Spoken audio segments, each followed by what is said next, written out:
Next award I'm going to present is, I'll link to my awards and honors playlist in the video description. The next one is kind of a companion to my last Math Olympiads one. So the last Math Olympiads one was 4th grade overall highest individual score, and that's tests and quizzes, also competitions category.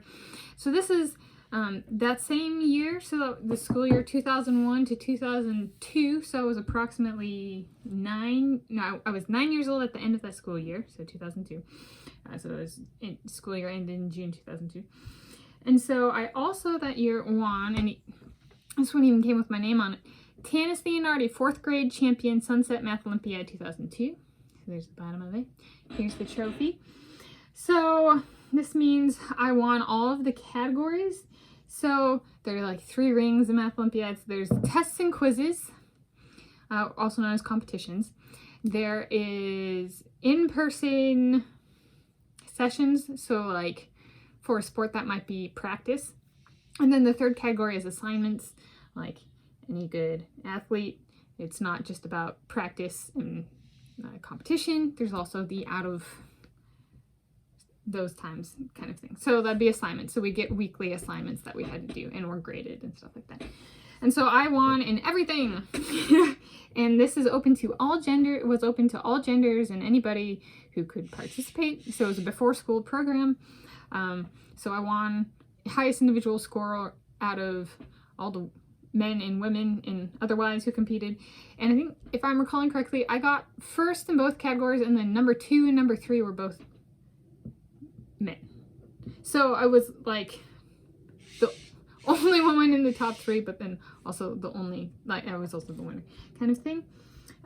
So for in sports, like in a speed sport, this would mean the woman ran faster than the fastest man.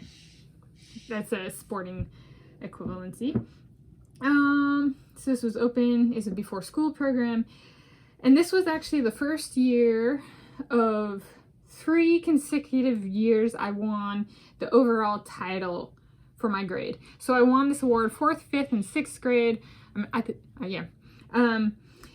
And the school operated Math Olympiads, Sunset Elementary School in the city of Shoreline, Washington State, United States of America, which got torn down like a decade ago-ish kind of thing.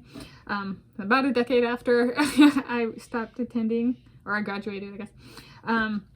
And so Math Olympiads was for 4th graders, 5th graders, and 6th graders. So this is very different than like sporting, in the sense of there's only 3 years to participate, and I won 100% of the years that it was offered. So versus like in swimming or running or judo or a sport in general, there are world championships that are held every blank years, and blank years can change. So it could be every year, every other year, every 4 years. Right? So for somebody to do what I did, they would have to, I guess, win the gold medal every year that they are alive. Right? Because I was 9 years old when I won this. Right?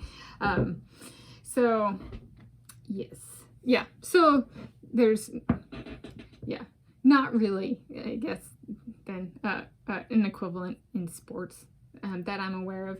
I guess maybe like World University Games, where it's open to people in college kind of thing. I guess restricted. Got to win 100%. So I won 3 out of 3 years. But this was the first year that I won the overall title by anybody. So that was pretty cool. I got along with the men and the women in Math Olympiads. So this wasn't like, it didn't really bother anybody. There were some of the women that were very put down towards men and like very battle of the sexes, and I was not that person. So I think there was a little bit of like, I was not a battle of the sexes at all. I had short hair, right? Like there was I think a little bit of relief on both sides, male and female and otherwise, that I was the winner, but I think potentially a little bit more so for some of the male students, because I wasn't the kind of person that rubbed it in. My parents were proud, and like I was like, woohoo, I did good, but it wasn't like at the detriment of men kind of thing. Because the male performers, like were really good too, right? So it was like the number 2, number 3 kind of thing. So it was, you know, it was a fight to the finish, so to speak. Yeah, so that's the award I'm talking about today. And I'll link to my awards and honors playlist in the video description. Happy Friday, 1 September 2023.